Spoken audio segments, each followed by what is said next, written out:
Apparently there is one set of rights for BlackWater mercenaries and another for the rest of us. Normally when a group of people alleged to have shot down 17 civilians in a lawless shooting spree are questioned, investigators will tell them something along the lines of, "You have the right to remain silent. Anything you say can and will be used against you in a court of law." But that is not what the BlackWater operatives involved in the September 16th Nice Square shooting in Iraq were told.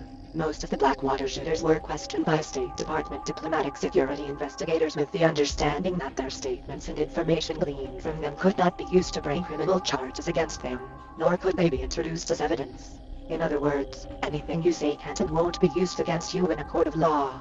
ABC News obtained copies of sworn statements given by BlackWater guards in the immediate aftermath of the shootings, all of which begin, "I understand this statement is being given in furtherance of an official administrative inquiry, and that, I further understand that neither my statements nor any information or evidence gained by reason of my statements can be used against me in a criminal proceeding."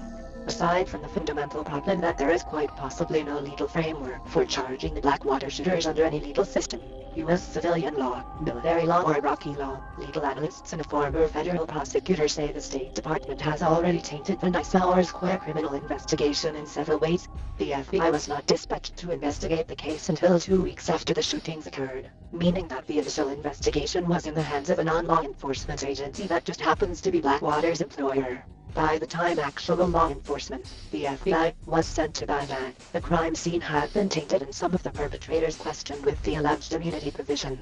To rely on non-law enforcement to conduct sensitive law enforcement activities makes no sense if you want impartial justice, says Melanie Stone, the former federal prosecutor who currently serves as executive director of Citizens for Responsibility and Ethics in Washington.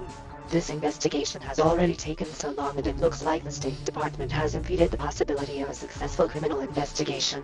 The Washington Post reported that some of the BlackWater guards have subsequently refused to be interviewed by the FBI, citing promises of immunity from state. The reality is that the political will to prosecute contractors has been totally absent since day one of the Iraq occupation. Not a single armed contractor has ever been prosecuted for crimes committed in Iraq, not under U.S. civilian law, not under military law and certainly not in Iraqi courts, which have been banned by the U.S. occupation authorities from going after private contractors. Private contractors now outnumber regular soldiers on the Iraq battlefield. The military, with its massive bureaucracy, has been unable, or unwilling, to effectively monitor the actions of its soldiers and prosecute them for crimes. Who will effectively oversee the 180,000 shadow corporate army?